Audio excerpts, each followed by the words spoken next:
She had command of her rise and threw a couple drop balls in there, change ups for strikes. And, when one pitch is working, she's pretty tough to beat. When two is working, she's really hard to beat. And when three, it's she's on her game. So, yeah, all three pitches were working tonight.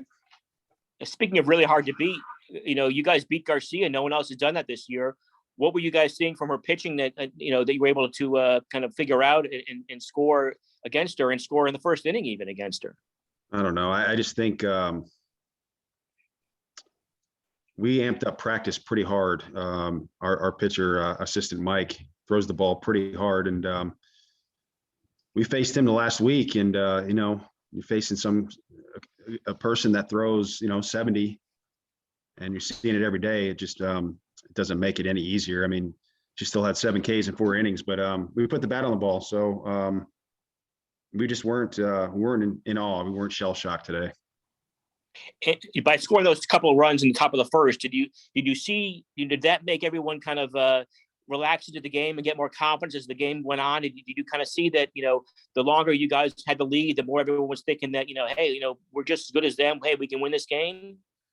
Yeah. I mean, we had probably had 4 good at bats the first inning, and that kind of calmed everybody down, saying, it's just another softball game. So yeah, I think that calmed our nerves a little bit.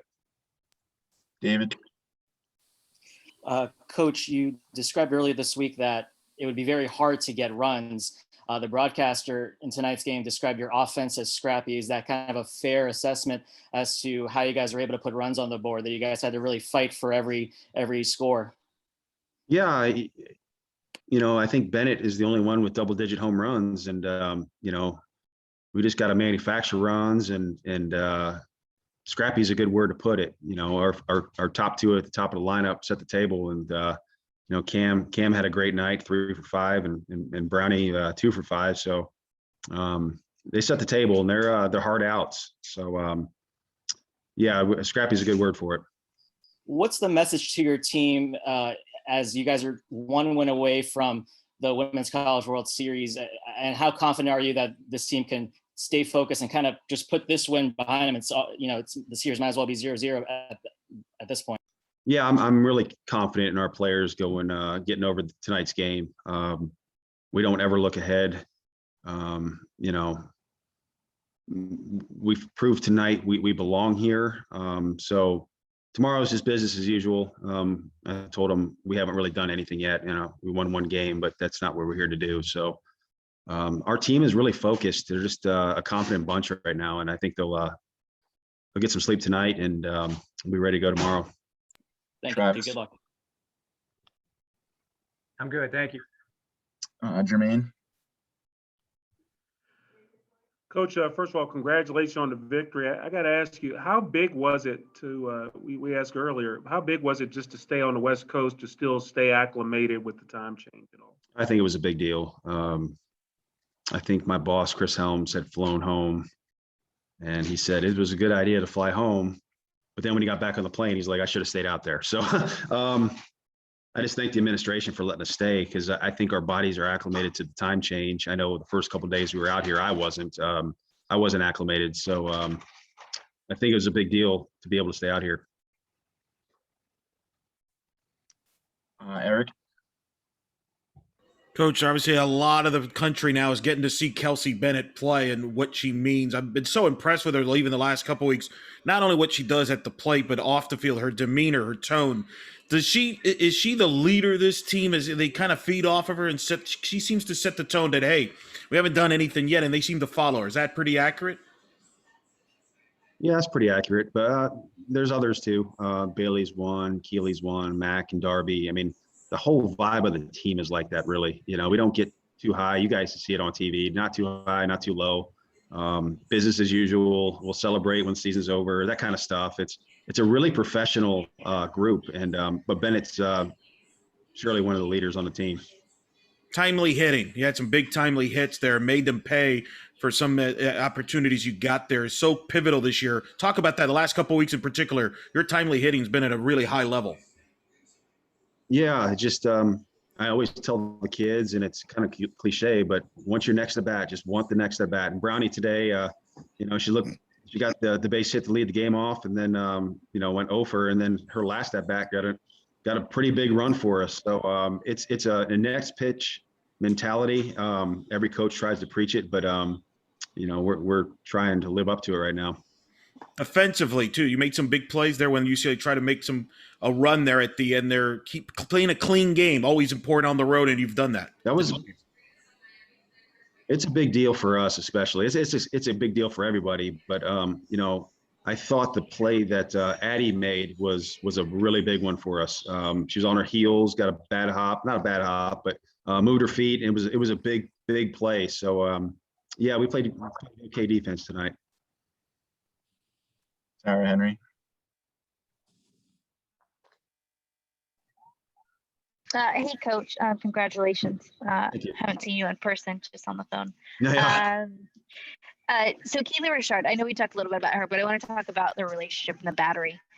Keely and Lauder back there. How do they work so well together, and what is that like, that relationship? Because it seems like they're always on the same page, and from what I understand, they're calling the pitches themselves. So what is that relationship like, and can you tell me what you see in that? Yeah, they're really close, and I think they trust each other, which is the big thing. If they trust each other and Mac throws something down there, then Keely's going to trust it's the right pitch. And I think they've been playing together for something 5 or 6 years now, so they're really comfortable with each other. And I just let them roll with it, because Keely always has the opportunity to shake off, and she did a couple times tonight. But they're on the same wavelength, and I'd be stupid to mess it up now.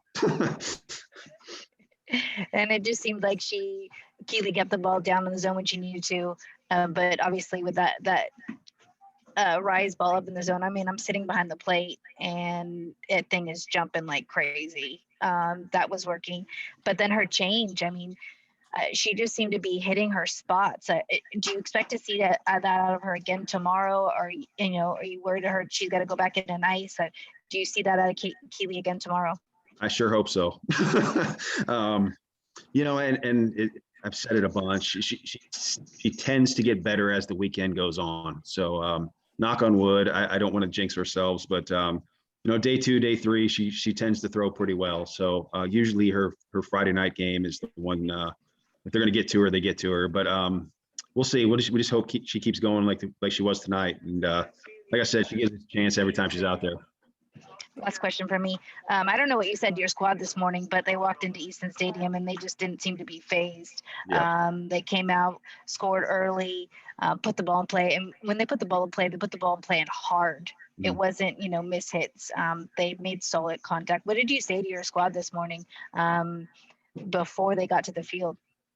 Well, it's been kind of a weekly talk from me, just emphasis. It's really easy to come in here and see the tradition on the walls and know their record and know players of the year and all that kind of stuff. And, I just said the game doesn't change.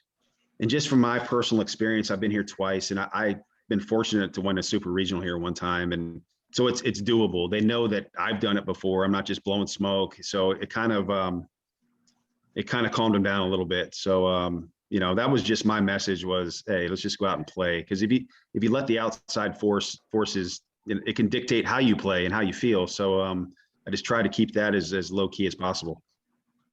Great. Thanks so much. You're welcome. My last question to Chip. Yeah, Coach, if my numbers are right, you had 42 hits last weekend up in Arizona State. You banged out 11 tonight. I mean, is there any way you saw that coming? I mean, good gracious. I asked you that question last week, but I'll ask it again because it's just, it looks like your hitters are in a zone. Yeah, I couldn't tell you we were going to get 11 hits tonight, but I said it in the fall. This is one of the best offenses I've been around, and I've been around some good teams. So doesn't shock me. But looking at the box score, we had 14 Ks tonight. We need to trim that down tomorrow. We just struck out too many times tonight. Great pitching. I totally get it. UCLA staff is no joke, but hopefully we can put the ball in play a little bit more tomorrow, because when we do put the ball in play, good things happen. So, we'll watch film tomorrow and go from there. Thank you, Coach. Appreciate your time.